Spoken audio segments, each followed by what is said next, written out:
Hey everybody. Today I want to come on and do a series of story times about random encounters that I had with men that kind of rewired how I think about them and basically like forced me to discern them and take them at face value versus like forcing this fairy tale idea I might have had about them.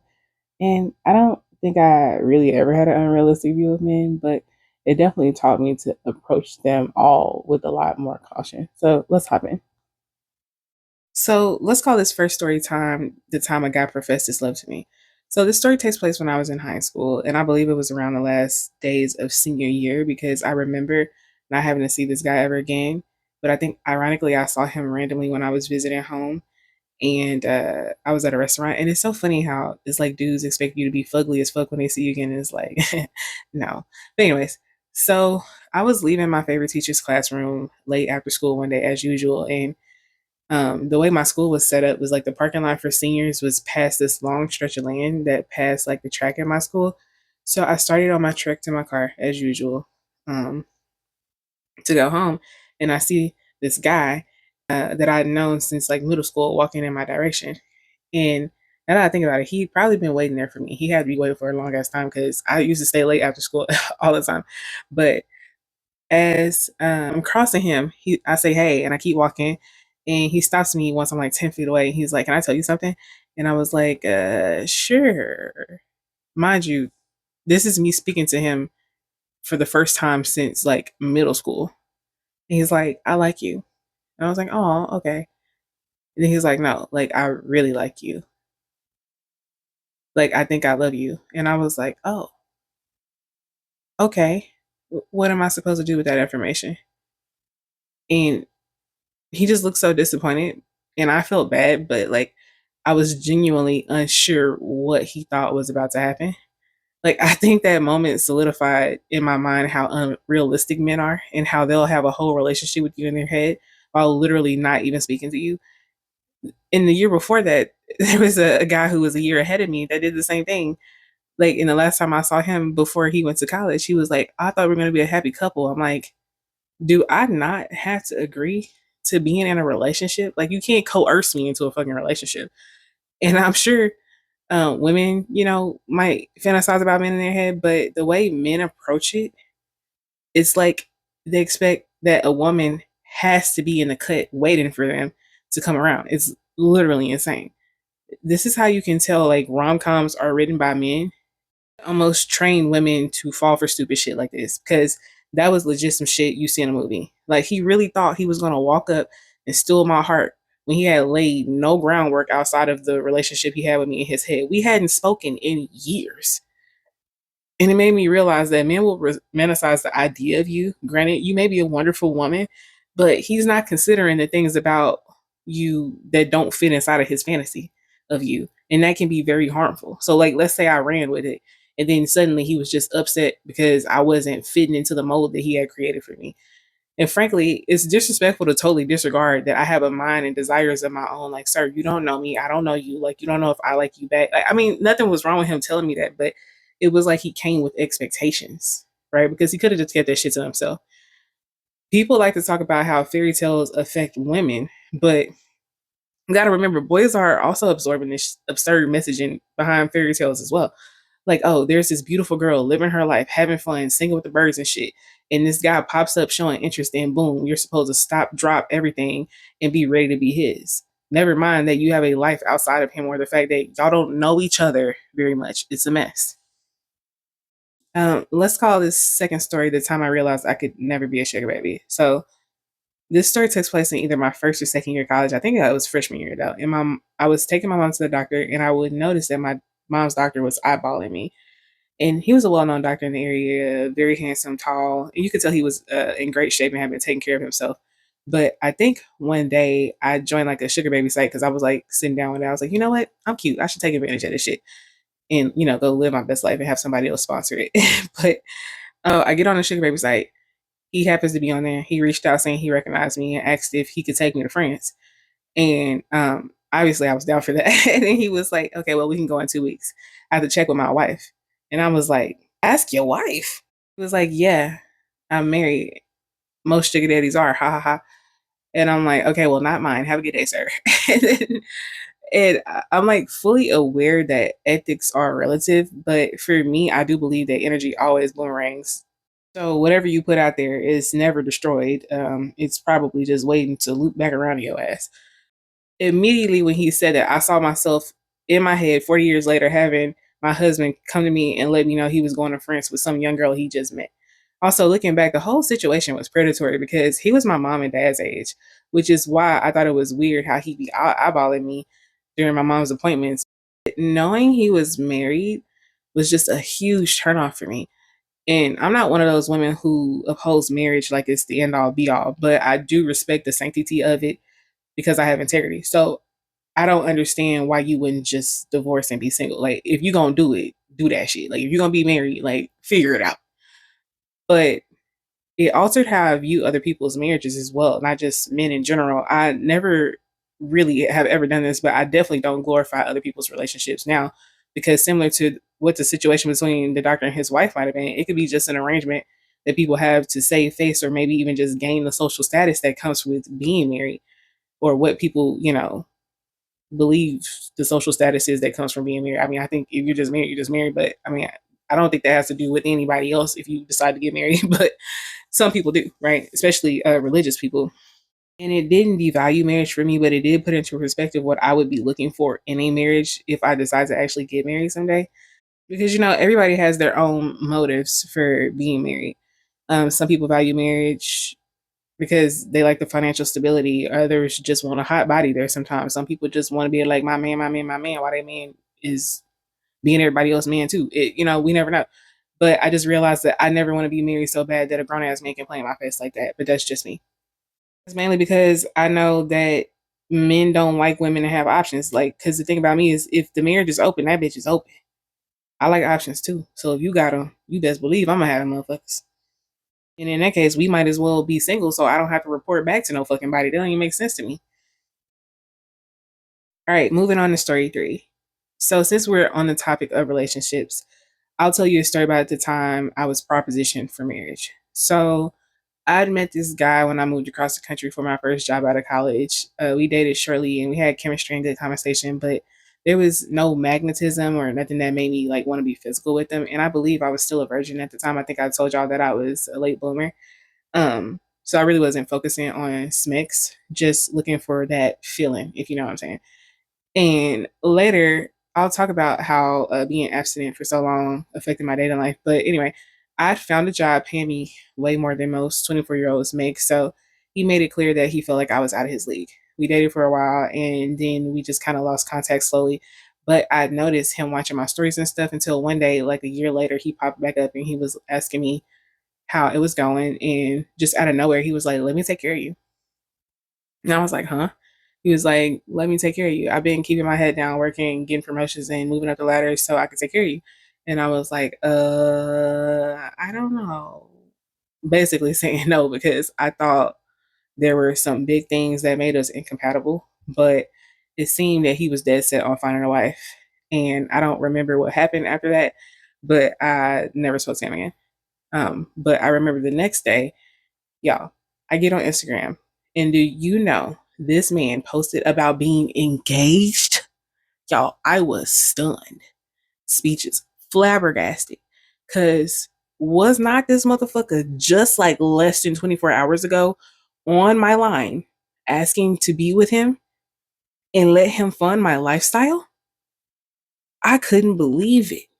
And obviously, I don't give a fuck about him moving on because, like, obviously, if I wanted him, I would have had him. But like, sir, does this woman know she's a backup plan?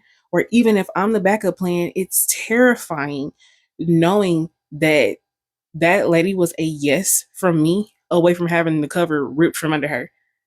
That shit literally unlocked a new fear for me that day. Because here's this young lady looking so happy and so proud to have quote unquote found her everything and getting to marry him. But this man would have disregarded whatever amount of history and investment you've made in the relationship with him. And all I had to do was say I was ready for him to take care of me. Now imagine being hurt and sleeping tight at night, not suspecting that your man is a yes away from another woman to destroy your fucking life. That shit is terrifying. That's why you always have to have your shit together as a woman. if he's a good man, it'll only make your children richer at the end of the day, right? Like always have your shit together. Because life with these men is like playing Jenga. You're always a move away from your life crumbling all the way the fuck down. These motherfuckers are sociopaths. That's what I learned from that. Never get too damn comfy. So now let's move on to story 4. And here's where the stories are going to get a bit creepy. So I may need to issue a slight trigger warning, but this is a story about how I was drugged at the gym and stalked. So this is before I started my first job that I just mentioned out of college. I spent like 4 months getting into impeccable shape. I was just like super hydrated, running 5 miles every day, hitting the gym, eating fruits and veggies, meditating, the whole nine. So I started going to this local gym. And I remember the first day that I was there was this older, mangy looking white guy talking to everyone in his vicinity. So I did my best to avoid his fucking vicinity. So I decided to go out and try the other train they had that was a bit further away. So like one Saturday, I decided to get up and go to the one that's further away, and God forbid this motherfucker is in here. So I'm just working out, minding my business, and I'm on the hip abductor machine. And if you know, that machine can be, I'm not going to say embarrassing, but because your legs are so wide open, it can be easily seen as like sexual. So I'm on this machine, and this geriatric fucking creep comes and leans on the machine with a disgusting smirk on his face. And he's like trying to speak to me while I'm clearly looking at him uncomfortably and still working out. But he's telling me how he's impressed with how much weight I'm lifting and being weird. So I'm like, yeah. I've also been doing martial arts my whole life. And then I look at him like, hand, like, I'll beat your ass. So I walk over to the padded floor area, and he follows and he asks me if I could help him with something. And I know better, but I don't know what made me do it anyway. I think it's just like, how sometimes women just get gaslit into being polite. So he asked me to throw this 30-pound medicine ball at him while he's laying on the floor. And I did like once. And the look on his face and the sound that he made was so disgusting and sexual, I just walked off. And he kept bothering me until this fine ass MLS dude walks up and was like, "Sir, she's asking you to leave her alone." And I'd seen this guy at the other gym, and I thought about speaking, but I just kept moving because I was just like trying to get done with my workout. But this old ass creep just moseys off looking upset because this fine ass dude with that 6'3", buff as hell, amazing body, light skin, blue eye, like he knows he's not gonna stand it. Like, first of all, this old motherfucker don't got no chance with me, no way. But he knows against this dude, he definitely doesn't have a chance. It was so crazy because there was like some emergency scene happening at a house near mine, and when I went outside to look at it, the MLS man was standing there at the scene, and I realized he was like a firefighter or like a paramedic or something. We kind of pointed at each other and was like, "Hey, I know you." But then it explained why he like had Superman syndrome and tried to save me from that man that day. So I was just like, "Okay, that checks out." But anyway, I thank this MLS guy for saving me from this old ass man, and then I go home, and then I decided I'm going to start working out at night because I'm a night person anyway. But clearly, because this old ass man is at the gym during the day, wrong. So I go to the gym at night, and guess who the fuck walks in? Ugh, this weird ass bitch. But I'm on the treadmill doing my warm up, whatever. So I started doing my rounds in the gym, and I'm on that thing that you do leg raises on, and I'm facing away from everyone else in the gym. So just how it was set up, that machine was set up looking in the opposite direction of everybody else. So I put my jug on the ground, and then I started doing my ab circuits. Then I stop and I hop down quickly, and I see this creep standing behind me looking flustered, seeming to be dusting his hands off on his pants. And he composes himself and then he says hi. And I just side eyed him, grabbed my drink, and then went into the group classroom to do my floor workouts. A few minutes in, this creep walks in, and I'm just like feeling super uneasy and with the like creepiest grin on his face. And he's like, "Oh, you've been working hard. You must be tired. You must be pretty sleepy, huh? You must be pretty sleepy." And I look at him and I start to size him up like I used to study like my sparring partners because I'm about ready to beat his ass. Like I'm about ready to like beat this motherfucker's face in. Like I don't even care at this point because he won't stop bothering me. And then he just keeps asking, like, "Are you sleepy? You must be sleepy. Are you sleepy?" And I thought it was weird. So I just got up, grabbed my drink, and left. Mind you, I don't drink anything before I do ab circuits so I don't cramp or get like regurgitated. But when I got to the treadmill to do a bit more cardio, I take a sip of my drink and I notice it has this like unfamiliar taste. And I start to walk. And I'm like, that taste is weird because the thing is, I used to make this concoction of a drink where I'd mix green tea, coconut oil, and apple cider vinegar. So it had a very distinct taste. And I would know if something was not either of those things, right? I know it sounds gross, but that shit would have me like wired, like I was on pre workout or something for whatever reason. So I would just drink it. Once I hit like the 5 minute mark walking, I started to get pretty sleepy, like randomly. So I just get off immediately and I just drive home. A few days later, I decide I'm going to go to the old gym location because it's closer and it's pretty late. It's probably like 1 a.m. And obviously, like, I'm like, okay, well, that man was at the other one. I don't want to go to that one. I walk in, it's completely empty. I love it. I go get on the treadmill, and 5 minutes later, who do y'all think walks in? Yes, this creep. It's just him and I in the gym. So at this point, like, there's no way I'm convinced it's a coincidence that he's popping up that I'm at the gym. And the fact that it's 1 fucking AM confirms that. And I text the guy that I was dealing with at the time and I give him my dad's number and I say, if I don't text you in 15 minutes, call my dad and tell him to come to the address and bring the police. I didn't text my dad because I didn't want to worry him. He gets on the treadmill right next to me. So immediately I pull out my pocket knife and I flip it open and I look him square in his eye and I say, I will gut your bitch ass like a fish. And I stared at him until he left. Like immediately when he left and I started to feel a bit safer and I was like on my way out, obviously, like I started to piece together that he had been following me. He had tried to drug me that day at the other gym. And I should have investigated more and got camera footage because I knew that when he was dusting his hand, he had to had just put my jug down and tampered with my drink, which is why he was so flustered when I turned around because he didn't expect me to get down and turn around so quickly. But then I kept gaslighting myself. And then later on, I told my best friend about it, and she was like, what's his name? And then later, she said that he had been reported by several Black female students at his college who took his course for harassment. To this day, I still regret not going to the police about it because, like, I feel like, especially if he's harmed other women, and I just felt like very uneasy and unsafe for a very long time after that. And it just taught me several things in that moment. Just like one, always keep a weapon, which I always do anyway. Like I always keep my nails long in case I have to go for somebody's eyes. Um, I always keep my drink in my line of sight. And if I'm in a crowded place like a bar, I guzzle that shit immediately. I don't care if it's gonna make me have to pee immediately. I don't give a fuck. I'm not taking my off a drink. I keep my hand over the drink while I'm sipping it, and then I put it down once it's completely empty. Nothing. I'm not babysitting shit. I'm not walking through no crowd. None of that shit.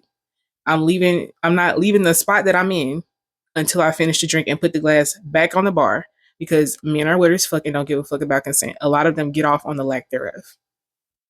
Okay, so story number 5, let's call it a female solo traveler's nightmare.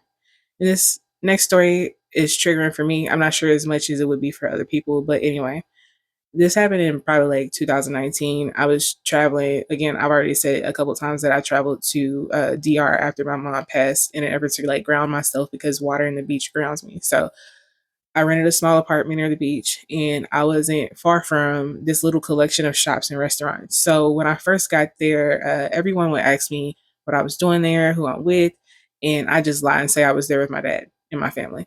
Eventually, they knew I was lying because after a couple of weeks of clearly being there alone, they caught on. So one day I was doing my usual, going to the beach, going to the restaurant I frequented every day, and going to get some fresh juice from this lady I called Granny.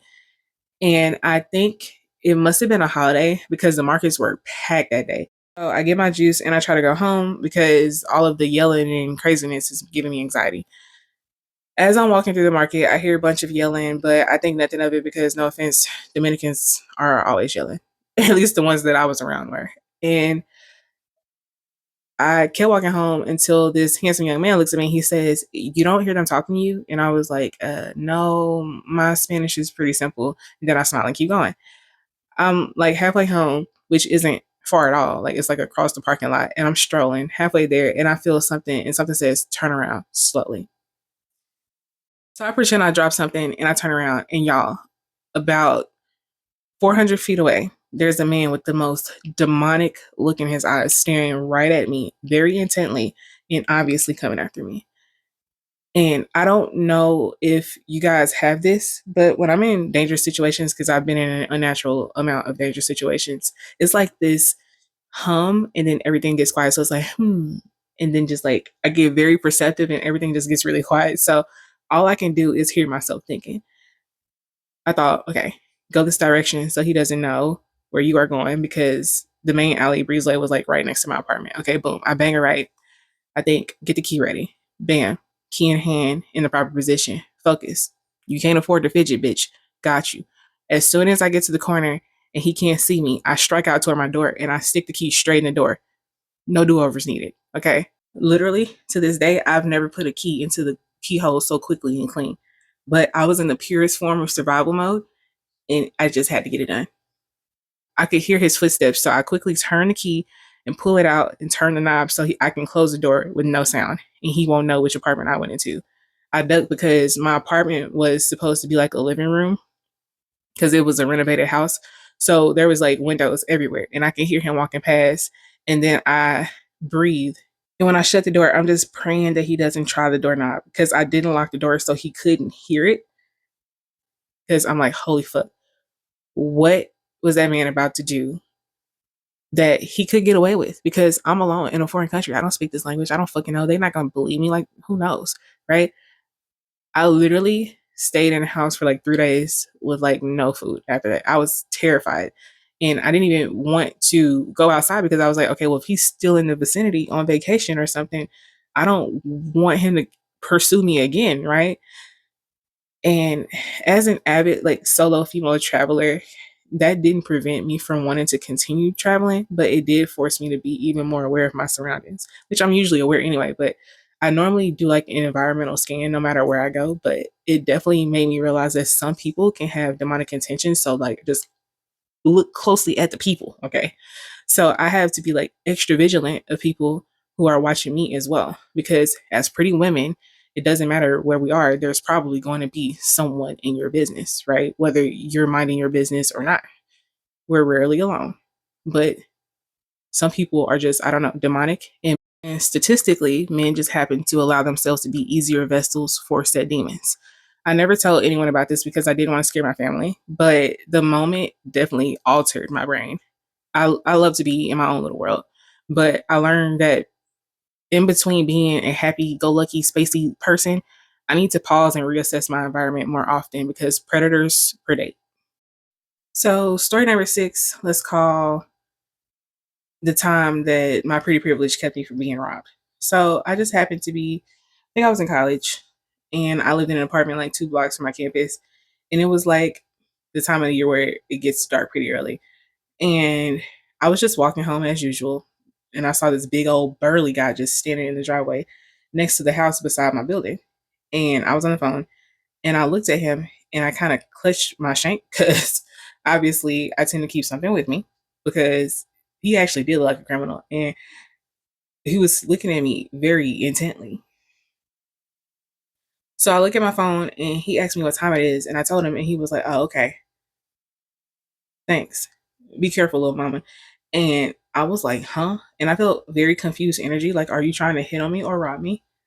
I was so confused, but like I made those last few strides big as hell to get in my building as quickly as possible. And what's crazy is I feel like that's happened to me several times where a dude will be like about to do some shady shit and then he'll look at me and be like, nah, I'm not trying to traumatize her. She looks too innocent and pretty because some men you can appeal to their softer side if you just look at them a certain way with them big old doe eyes. But some men are apex fucking predators and like they're like their victims to look afraid. So, but it's always worth a try. Now, situations like that don't scare me as much because I keep Bay with me. I named him just in case I have to pop a bitch. But men are crazy. You never know. What I did learn was you got to try. You know, sometimes just being nice. If you be nice to him, like you might not get victimized. And this is not funny. It's not funny, but it's like so sad. They're like, if I had like brushed him off, he probably would have robbed my ass. Then I saw this TikTok. So I was talking to one of my male friends, and I had told him that I only order Uber Blacks, and he was like, "Oh, you got big money, you all this, all that. I'm bougie." And I was like, oh, "Okay." I was like, "Well, have you ever gotten an Uber and felt like you were unsafe? Did you ever get in an Uber and feel like you were gonna get kidnapped? Did you ever get in an Uber and the driver asked you for your phone number, harassed you for it? No? Oh, okay. Then he shut the fuck up." And I was like, ooh, this shit made me think about all those times I've had weird ass Uber drivers. But I remember my very first Uber ride I got when I was in LA. This was when Uber was still relatively new. And I can't even believe I'm old enough to say that, but it was still before they had the driver's photos on there. So I'm going to meet my cousin for lunch at this nice place near her job. So I get fairly cute, but not more than usual. And then I request the Uber. And I get in and I'm texting my cousin. So I haven't even looked up at this man. And he's like, "Are you some kind of celebrity or something?" And he has like a slight accent, but I can't tell from where. I tell him, "No, I'm just going to this area because my cousin works on this popular show." He's like, "Oh, because I can protect you." Yeah, I'll protect you. And mind you, I haven't actually looked at this man the whole time, but there was an off putting tone in his voice that made me look up. And I look up to get a good look at this man. And I was also off put by how handsome he was. Like, if you imagine the type of extreme handsomeness that could get away with being a serial murderer, it was him. Because that's immediately what came to my mind. Like, damn, this is the end. And he gonna get away with it. And he gonna be getting fan mail and shit. Like, he looked like a vampire or some shit. Very stoic and model esque. Could have been a lizard if you're into conspiracies, but his eyes were like this piercing kind of blue. And I look at him concerned in his rearview mirror, and I'm like, "Protect me from what?" And with his accent, he's like, "It doesn't matter. I'll protect you." And I'm terrified. My skin starts to feel tight and shit because I feel like I need protection from him. Then I felt a bit of like Stockholm syndrome because he's too handsome to be this scary. Like, this guy is like has a very weird energy, and I don't want to say it was demonic, but it was definitely on some weirdo shit. Like, the way he was looking at me through the rear view just made me feel like, "Sir, you gotta let me the fuck out of this car." Probably literally, because the child lock definitely was probably on. Definitely was giving me Shredder vibes. And when he drops me off, he hands me a card and it's like, "Call me." Y'all, the card ain't say shit. It was just a black, solid black card. No name, no service description. You just turned it over and it was a tiny little number, just a number. And you know, like, if somebody's like Uber and they got a side hustle, but they hand you a card and it explains their business and stuff, nothing. Like, yeah, give me the fuck out of here. Like, that whole scenario just made me realize that men truly do have this weird complex where they like feel like they're quote unquote protectors while being legit the scariest thing walking sometimes. Like, even other men are afraid of men for just reasons. Like, sir, there's no way you thought the way you propositioned me to protect me and kept staring at me made me feel safer. And I don't trust motherfuckers just because they're attractive. I trust them even less because they're more likely to get away with shit. Like, I would know. I've gotten away with a lot of shit. But I also want to talk about some ways to protect yourself and stay safe so that you can still enjoy your life as a beautiful woman, especially if you're like a solo dolo traveler and like doing things alone. First of all, learn Krav Maga. I swear by it. Anytime you watch a movie and you are seeing like a fight scene, it's probably Krav Maga. While I do believe I'm too cute to just be trying to Krav Maga motherfuckers unless I really need to, I do suggest it because it's readily applicable. Like, as soon as you learn it, you can use it in a situation. It'll win you some time in case like a man is restraining you or somebody anybody is restraining you really. But you also learn how to disarm people. It's centered around survival more than actually fighting. So while I do think some women just aren't strong enough for like any form of martial arts to matter, I think knowing a form of martial arts will give you an upper hand because it'll give you a strategy for escape and it'll teach you to stay calm so that you actually can. Um, because sometimes, like, strong people are just strong as hell. Like, like, I'm pretty strong and I've met some strong ass dudes and it's just like, okay, cool. Let me just strategize my way out of this situation. Um, Obviously I suggest getting a GAT, a license and some liability insurance, carry pepper spray or some form of weapon. Like I said earlier, like, I like to keep my nails long as well. They're naturally long, but I like to keep them long. But also be mindful of what's legal where you are. I personally don't give a fuck because I figure if I have to attempt to blind you with some spray or stick you with something pointy, I'll worry about the consequences later. But that's just me because at that point, clearly my attempts to de escalate the situation didn't work and it just has to be what it is. Also, always be aware of your surroundings.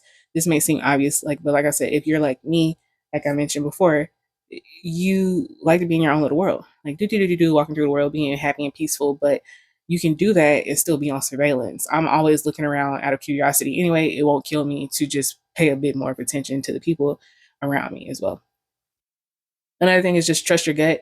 And if you're out with the pet, pay attention to their behavior. If your dog isn't, my dog isn't big, but she definitely is a guard dog and she doesn't play about me. So if she's being weird or like she's on alert or something or she's scared, because she's normally super friendly and just like adventurous, I know to be on alert. Another thing is I stop assuming positive intent and everyone is guilty until proven innocent. I don't trust you until you prove to me you're trustworthy and for a consistent period of time because people just be on some real weirdo shit. With that said, be mindful of people trying to take advantage of your kindness.